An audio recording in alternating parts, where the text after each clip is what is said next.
Hello! Welcome to Women of Ice and Fire, a celebration of the female characters of George R.R. Martin's A Song of Ice and Fire. I'm Kate, and today we'll continue our discussion of everyone's favorite Lady of Winterfell, at least so far, Catelyn Stark. Last week we discussed Cat's early life as heir to and de facto Lady of Riverrun, her betrothal to Brandon Stark and her marriage to Eddard Stark, and a disappointing start to her new life at Winterfell. So far, we've seen Catelyn grow from a dutiful girl into a conscientious woman. Quick reminder of our thesis for this Catelyn series. Catelyn Stark is an extremely successful woman under the strictures of her society.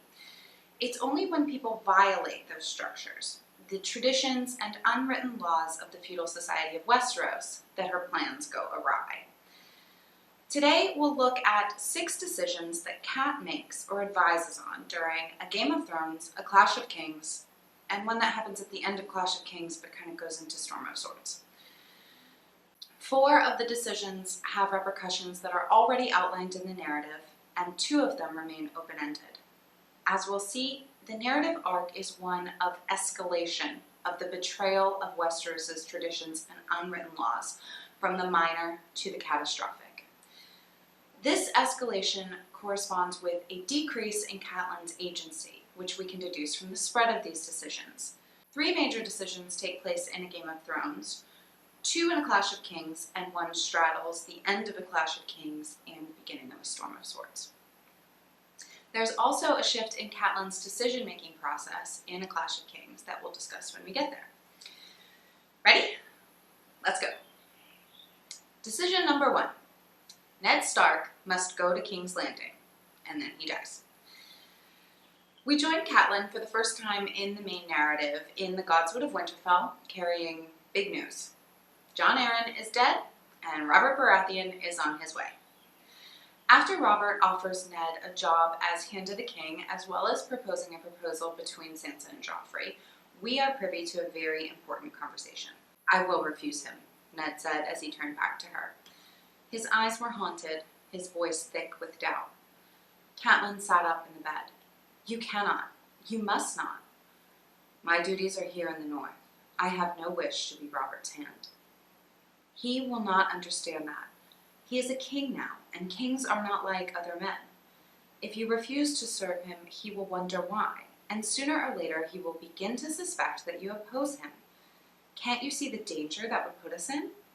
Not only is this an acute observation about Robert Baratheon as a person, it's also backed up by the obligations of the feudal system of Westeros. While on a personal level, Ned Stark may be able to say no to Robert Baratheon, and even the Warden of the North might be able to refuse his king under certain circumstances, the combination of royal order and personal obligation does make refusing this job offer extremely difficult. Also, on a personal level, the webs of familial and feudal obligation are weighted by Ned's guilt about Lyanna's death, which he obsessively associates with Robert's rebellion and with Robert personally. Cat doesn't know that part, of course, although she clearly sees Ned's emotion in the conversation. A little later in the same chapter, Maester Luwin enters with a mystery, a box that appeared in his study without delivery notification, with a mirrorish lens and a secret compartment. It carries a letter from Cat's sister Lysa in their secret language. Cat has no reason to distrust her claim that the king's in-laws conspired to kill poor old Jon Arryn.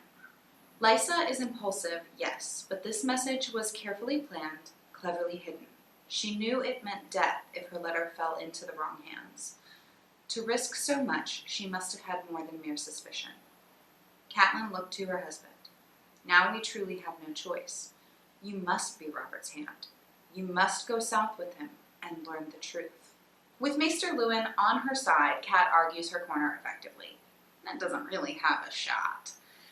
She doesn't say so directly because she assumes it to be understood.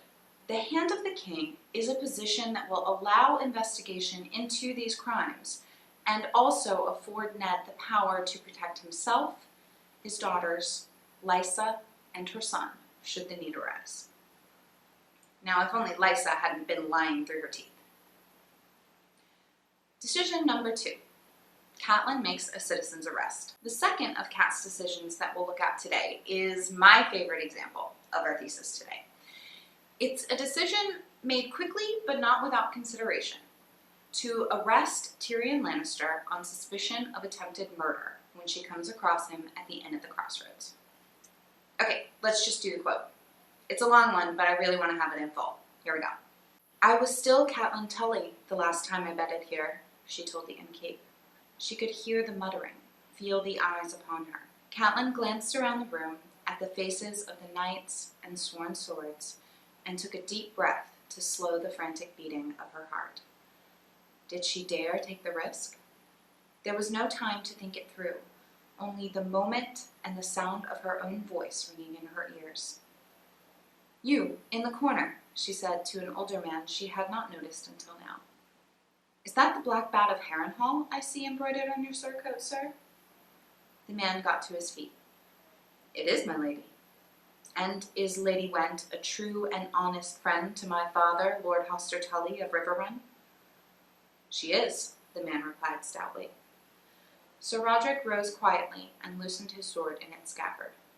The dwarf was blinking at them, blank-faced with puzzlement in his mismatched eyes. "The red stallion was ever a welcome sight in Riverrun," she said to the trio by the fire. "My father counts Jonas Bracken among his oldest and most loyal bannermen." The 3 men-at-arms exchanged uncertain looks. "Our lord is honored by his trust," one of them said hesitantly.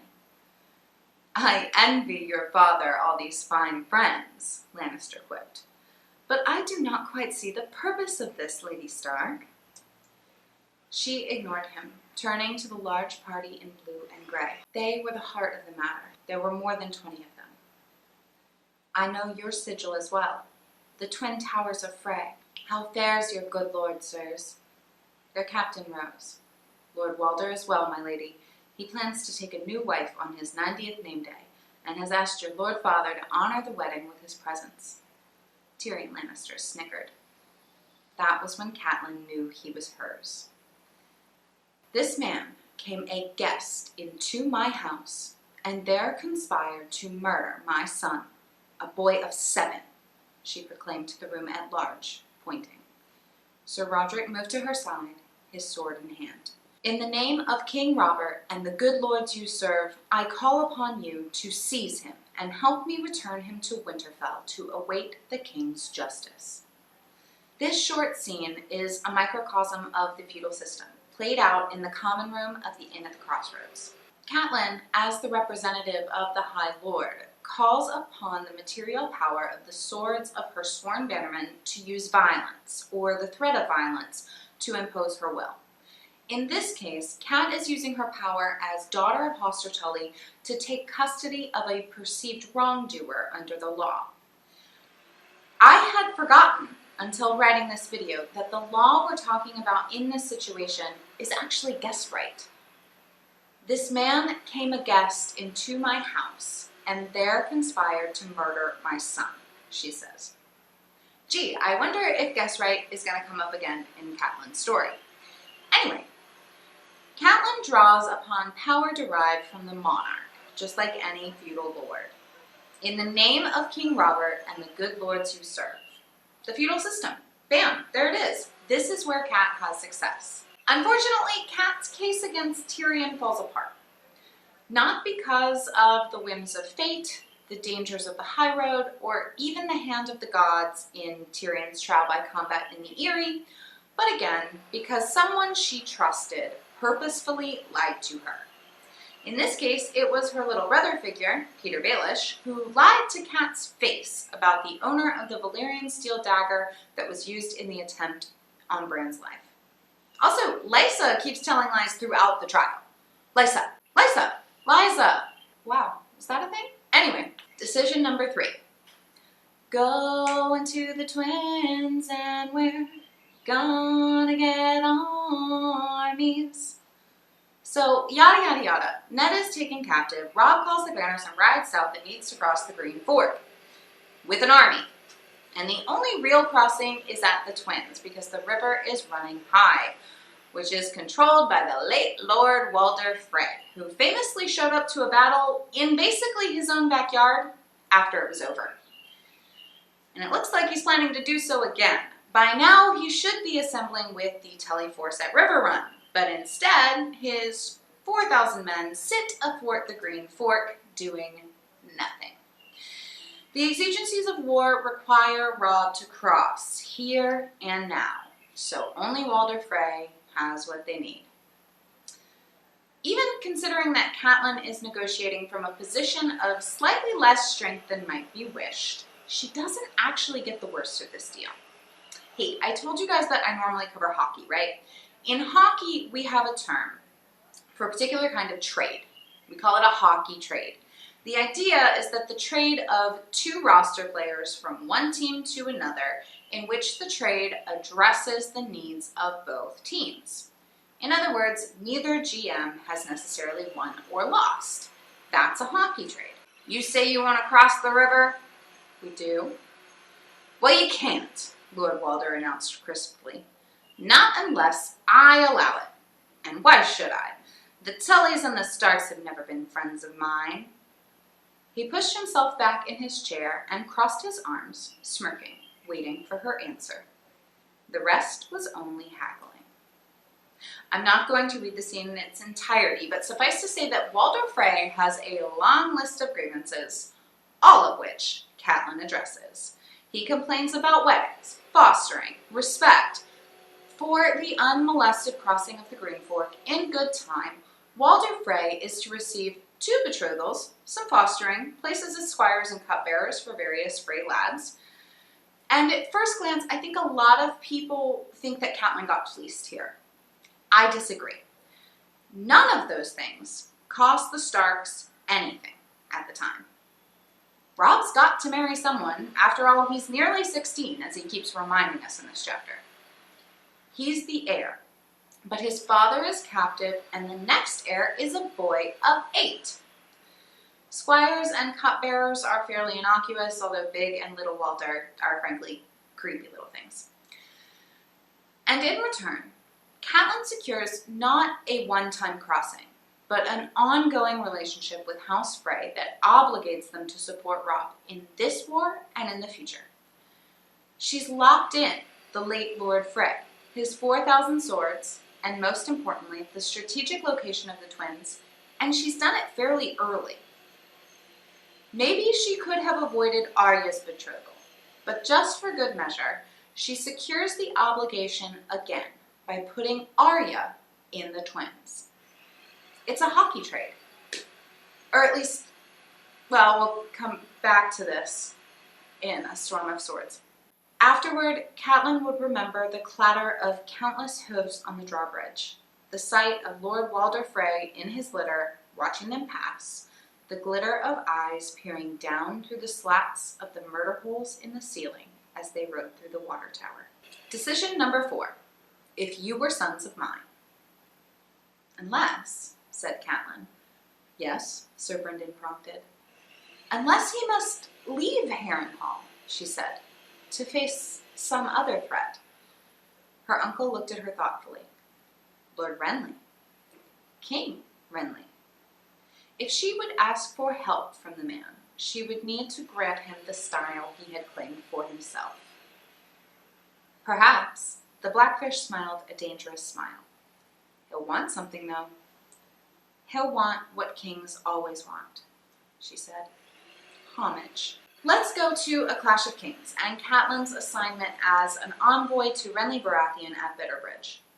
I sometimes think we forget that going to treat with Renly Baratheon is Cat's idea. I did. Let's think about that for a minute. Catelyn knows that no matter what, Renly Baratheon has no right to the Iron Throne. Renly is a usurper. Cat knows this, of course.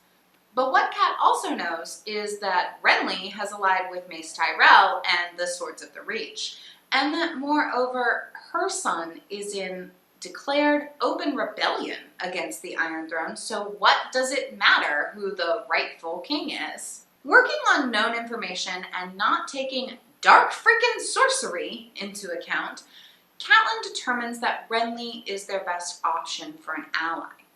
She doesn't want to go treat with him herself, but Robb knows better and convinces her to. Who else would he send on diplomatic envoy? The Great John? Roose Creepy Leeches Bolton? No, that won't do. So off Catelyn goes to the Reach to beat her head against the wall of Baratheon stubbornness for an afternoon. And unfortunately, not only are both the Baratheon bros stubborn, intractable idiots, one of them murders the other with sorcery. While Cat is in the tent, by the way, which implicates her. And in this moment, the accepted, normal, ordered, patriarchal, feudal society that Catelyn lives in is ripped apart by the certain knowledge that something truly impossible just happened. Something unearthly and evil that Catelyn cannot account for.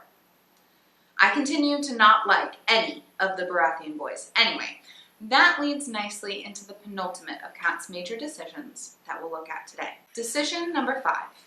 Meat and mead at my table. The tall girl knelt awkwardly, unsheathed Renly's longsword, and laid it at her feet. Then I am yours, my lady, your liege man, or whatever you would have me be. I will shield your back and keep your counsel and give my life for yours, if need be. I swear it by the old gods and the new. And I vow that you shall always have a place by my hearth, and meat and mead at my table, and pledge to ask no service of you that might bring you into dishonor. I swear it by the old gods and the new. Arise. As she clasped the other woman's hands between her own, Catelyn could not help but smile. The decision to take Brienne's oath of service when it's offered marks a significant change in Catelyn's decision-making process. Up until now, her decisions have been informed by the conservative, patriarchal, feudal mores of her society. This is different. Brienne is a woman unlike any other, and boy, can I not wait to get to her profile. She is the exact opposite of Catelyn. Catelyn fulfills every role that her society asks of her, and does it well. Brienne does not. And while it may be standard procedure for a woman in Catelyn's position to take women into her service as handmaids or ladies-in-waiting, Brienne is not that. The quote I read a moment ago is the end of one of my favorite scenes in A Clash of Kings. Here's a little bit more of it. Brienne stared at the ground and shuffled her feet. I do not know your son, my lady. She looked up. I could serve you, if you would have me. Catelyn was startled. Why me? The question seemed to trouble Brienne. You helped me in the pavilion when they thought that I had. You were innocent. Even so, you did not have to do that. You could have let them kill me. I was nothing to you. Perhaps I did not want to be the only one who knew the dark truth of what had happened there, Catelyn thought. Brienne, I have taken many well-born ladies into my service over the years, but never one like you. I am no battle commander. No, but you have courage. Not battle courage, perhaps, but, I don't know, a kind of woman's courage. And I think, when the time comes, you will not try and hold me back. Promise me that you will not hold me back from Stannis. Catelyn could still hear Stannis saying that Robb's turn too would come in time. It was like a cold breath on the back of her neck. When the time comes, I will not hold you back.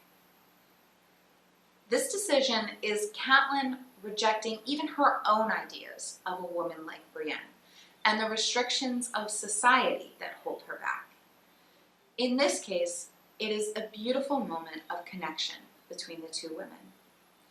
But the consequences and repercussions of this decision have yet to be fully fleshed out in the narrative, so we'll leave it there. Decision number 6, mine own act. The last major decision that Catelyn makes for herself in her life, really, is the decision to clandestinely release Jaime Lannister in Brienne's custody to get her daughters back. Although first they have a good long conversation. It's one of my other favorite scenes in A Clash of Kings.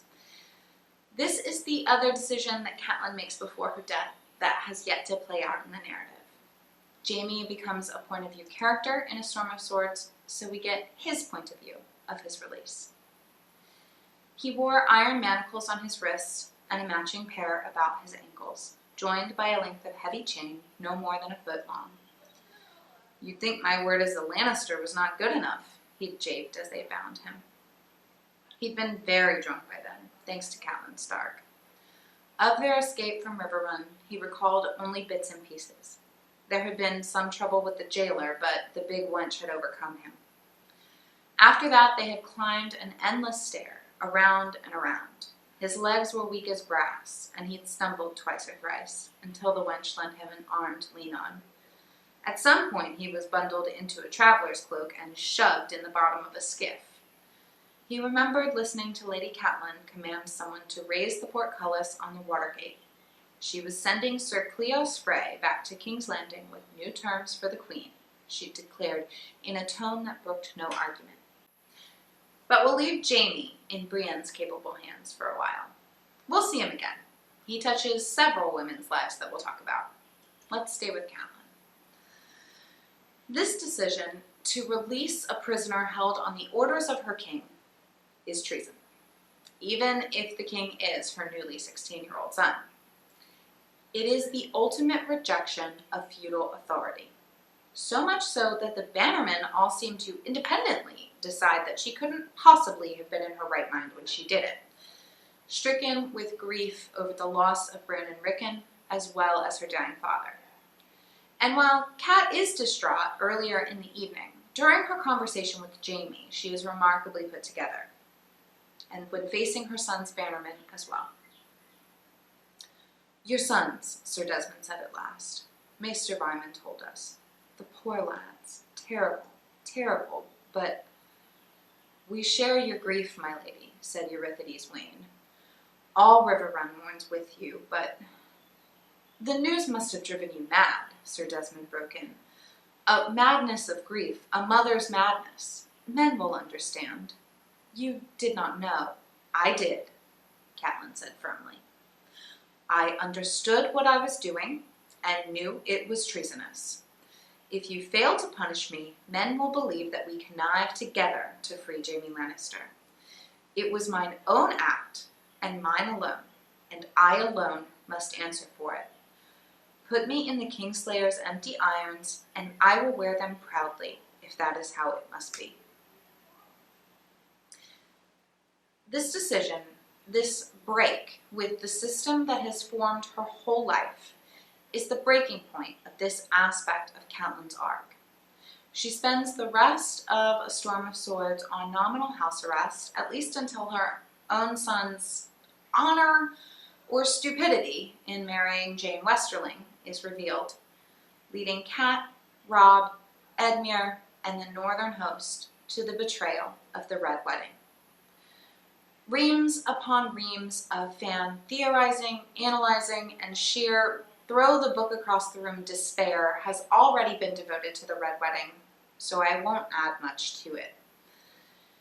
What I want to come away with is how Cat's story leads us to Lady Stoneheart.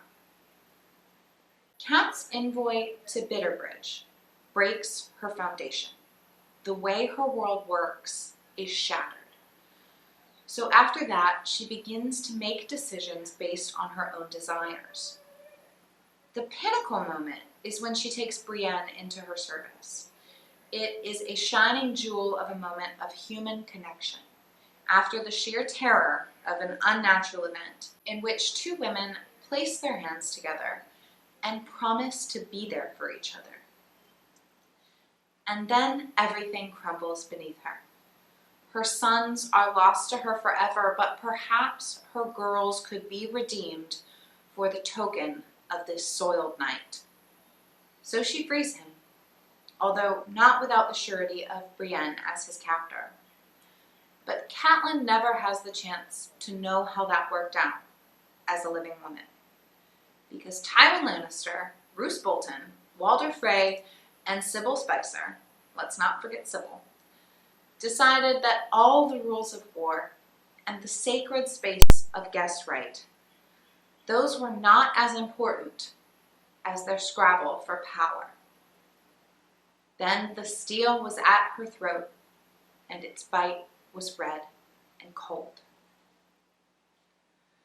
Thank you very much for watching. Click like if you liked this video, click subscribe if you really liked it, and I'll see you again soon.